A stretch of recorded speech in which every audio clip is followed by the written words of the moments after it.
The scream still echoes in my dreams sometimes. Raw, unhinged, the kind of sound a person only makes when they truly believe the world belongs to them and someone just took a piece. It was a Tuesday in early October, the kind of morning where the sun spills gold over the ridges of Red Hollow Valley, where the air smells like pine needles and wood smoke and second chances. I was up on the porch of Whispering Ridge Cabin, 150-year-old hand-hewn chestnut logs glowing under my hands, running the chainsaw through a rotted sill plate that had been holding secrets longer than most countries have existed. Sawdust danced in the light like tiny ghosts, and I remember thinking, this right here, this is what peace feels like after the divorce papers are signed and the moving trucks are gone and you're finally alone with something honest. Then tires screamed on gravel, a white Lexus GX fishtailing up my driveway like it was fleeing a crime scene, and out exploded Victoria Langford, 54, going on ageless thanks to whatever surgeon costs more per hour than I used to make in a week, blonde highlights sharp enough to draw blood, face so red I thought she'd stroke out right there between my half-restored porch and my rusted-out Ford. "Stop it right now," she shrieked, voice cracking like a whip across the valley. "You're destroying my son Preston's inheritance." I killed the saw. The silence that followed was huge, heavy, broken only by the distant cry of a red-tailed hawk and the soft tick of the Lexus engine cooling in the crisp air. I just stood there, sweat cooling on my neck, staring at this woman who looked like she'd never gotten dirt under her manicure in her life. And I said the calmest sentence I think I've ever spoken. "Ma'am, I paid $49,000 and change for this place at public auction. I've got the deed in the kitchen if you'd like to see it." She laughed, actually laughed, a sound like crystal shattering in slow motion, and said, "Some filthy little county auction doesn't erase a century and a half of Langford blood in this soil, Mr. Whatever your name is. This cabin was promised to my son." There was an understanding. An understanding. 2 words that would cost her everything. "My name is Jack Callahan, 46 years old, 6 months divorced, 20 pounds lighter than I was the day my ex-wife told me she'd outgrown the life we built together. The suburban house is gone. The 401k is gutted. The dog lives in Arizona now with a yoga instructor named Ocean. Yes, that's his legal name. All I walked away with were my grandfather's 1940s Stanley tool chest, 38 grand in a savings account that was bleeding interest, and a note in his spidery handwriting tucked inside the top drawer. Build something that outlives the pain, kid. So when I found Whispering Ridge listed at 2 a.m. on a county surplus site, built 1873, 15 acres, original dovetailed logs, stone foundation laid by men who still remembered the Civil War, I felt it in my chest like a church bell. I bid blind, outlasted a kid in a Porsche who kept frantically texting someone named Mommy, and when the gavel fell, I owned the first piece of earth that had ever truly felt like mine. I didn't know yet that half the valley thought they already owned it. Victoria Langford was president of the Cedar Crest Estates HOA, wife of Declan Langford, whose company Langford Luxury Homes had been throwing up 6,000-square-foot monuments to insecurity on every ridge for 20 years. They were local royalty, the kind of people who got roads named after them while they were still breathing. And apparently, old Mr. Whitaker, the previous owner who died alone in a nursing home with no kids, had promised them first dibs on the cabin when he passed. Promised. Gentleman's agreement. Blood rights. Whatever story made them feel justified. Victoria stood there in designer boots that had never seen mud, eyes raking over my flannel shirt and work boots like I was something she'd scrape off her heel, and informed me that people like me didn't belong in Red Hollow Valley, that community standards were a thing, and that I would learn them quickly or find life very uncomfortable. I smiled the way you smile at a drunk who just threatened to fight you in a parking lot, told her I wasn't going anywhere, and watched her climb back into her Lexus, heels stabbing the gravel like she was murdering it. As the white SUV disappeared in a cloud of dust, I remember the smell, expensive perfume mixed with fresh-cut pine and pure venom, and I thought, well, Jack, welcome to the neighborhood. They say revenge is a dish best served cold. The Langfords preferred theirs served with paperwork and anonymous phone calls at 3 a.m. It started small. My building permits vanished from the county database. Computer glitch. Inspector Ronnie Hayes showed up with a clipboard and the personality of a parking ticket, wrote me up for unpermitted historical modifications, Fine me $3,100 for a burn pile that suddenly violated open burn ordinances I'd triple-checked. The county clerk, a woman who wouldn't meet my eyes, handed me a new application packet thick enough to concuss someone and said, "This'll take 4 to 6 weeks. Sorry, new policy." 4 to 6 weeks in construction season is a death sentence. Then the water main along my property line failed. The same day Langford Luxury Homes started emergency repairs that somehow required shutting my pressure down to a trickle for 17 days straight. Delivery trucks from suppliers I'd used for 20 years suddenly couldn't find my address. My homeowner's insurance sent a certified letter suspending coverage pending investigation of multiple anonymous safety complaints. And every single night, like clockwork, a black BMW would crawl past my windows, slow, headlights off, just long enough for me to see Preston Langford's silhouette behind the wheel, phone up, photographing my every move.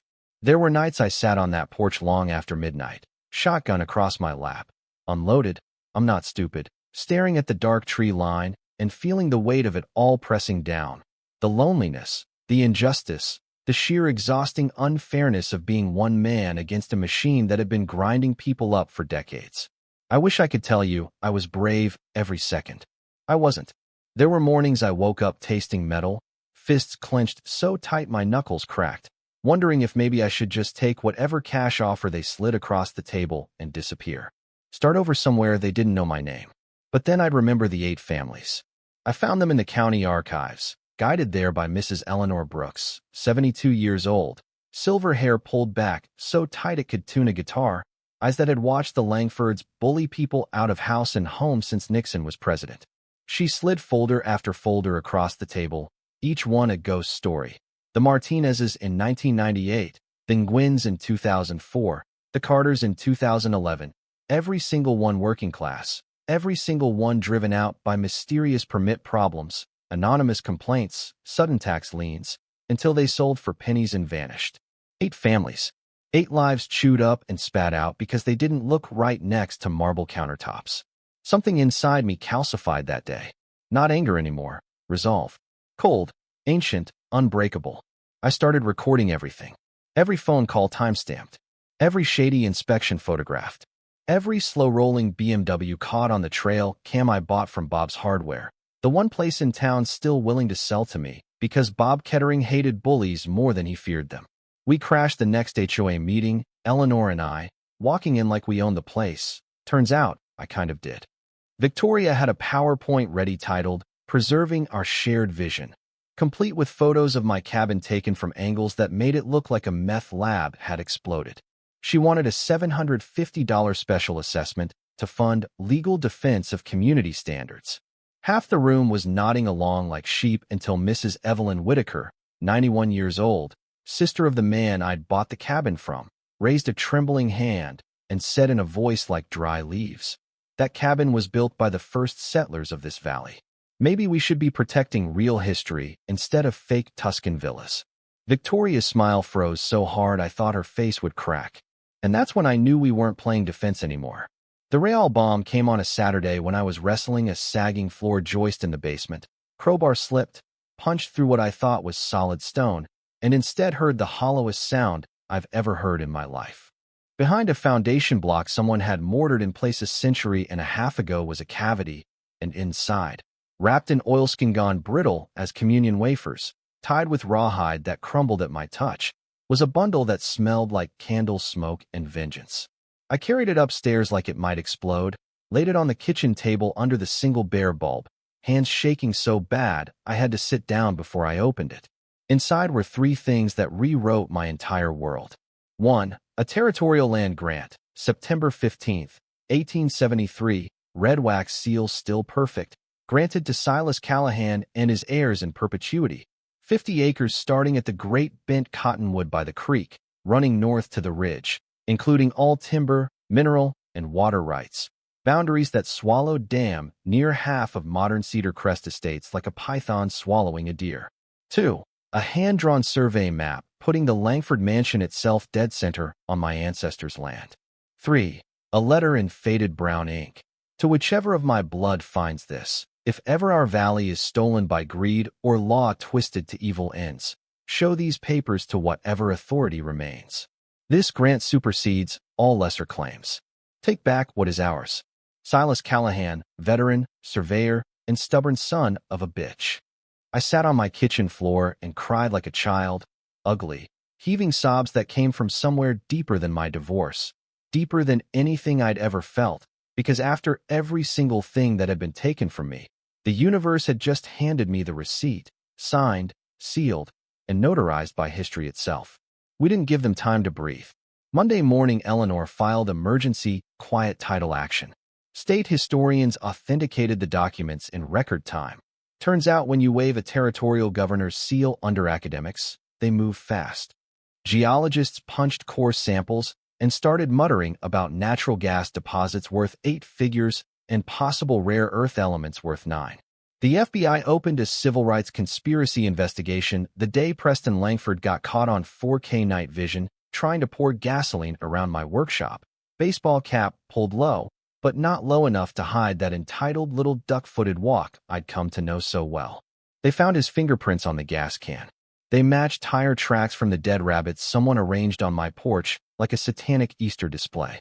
They found his wallet in my woods after a midnight vandalism attempt. Because apparently when you've never faced consequences, you get sloppy. He was arrested on a Tuesday night in front of the mansion his family no longer owned. Perp walk lit up by news helicopters while Victoria screamed about false accusations and family legacy as her baby boy was folded into a state police cruiser like a cheap lawn chair. Declan turned himself in 2 days later when the indictment list grew longer than his Christmas card list. The final town hall was something out of a movie, only better because it was real. 400 people crammed into the community center, standing room only, regional news, state police, even a federal judge who drove down because this had gone so far sideways it needed adult supervision. Victoria sat in the front row looking like she'd aged 20 years in a week. Perfect hair now limp, makeup unable to hide the wreckage. When Eleanor held up the 1873 land grant under the lights, the room went so quiet you could hear people realizing their mortgages were suddenly built on quicksand. Victoria lost it completely, stood up screaming fraud, conspiracy, persecution, until the judge's gavel cracked like God clearing his throat, and she collapsed back into her chair, mascara running black rivers down cheeks that had never known what it felt like to lose. 6 months later, I stood on the restored porch of Whispering Ridge, watching the first annual Red Hollow Valley Heritage Days unfold across the meadow where the Langford Mansion used to loom like a bad sequel. The house itself is gone now, demolished, the foundation filled in and wildflowers planted where marble floors once echoed with entitlement. The mineral lease money built a community center, trade school scholarships, and restitution checks for every family the Langfords bullied out. Declan got 38 months in federal prison. Preston got probation and 1,000 hours of court-ordered community service, spent right here, under my supervision, learning how to swing a hammer and what real work feels like when your trust fund can't save you. Victoria lost the company, the cars, the reputation, everything but her freedom, and even that came with an ankle monitor and twice-weekly drug tests because apparently karma has a sense of humor. Sometimes, when the wind moves through the cottonwoods the way it did when Silas Callahan first staked this land, I swear I can feel him standing beside me, weathered hand on my shoulder, nodding slow, proud that one of his finally came home and took the valley back, not with violence, but with truth older than their lies and stronger than their money. So here's what I want to know. What still keeps me up some nights staring at the same stars my great-great-grandfather navigated by? When the system itself is rigged, when the law is just another tool the rich use to steal from the rest of us, is unearthing a 150-year-old land grant and using it to tear their empire down brick by brick justice? Or is it the longest, coldest, most delicious revenge in American history? And more importantly, if it happened to you, if you found the receipt proving everything they took was yours all along, would you have the stomach to collect? Drop your story below. Because if this can happen in sleepy little Red Hollow Valley, it can happen anywhere. And when it does, remember this. Sometimes the house you're trying to save isn't 4 walls and a roof. Sometimes it's everything your people bled for, everything they buried in the foundation for you to find when the thieves finally came for the last piece. Keep your crowbars handy, folks. You never know what truth is hiding under your floorboards. just waiting for the right pair of calloused hands to set it free.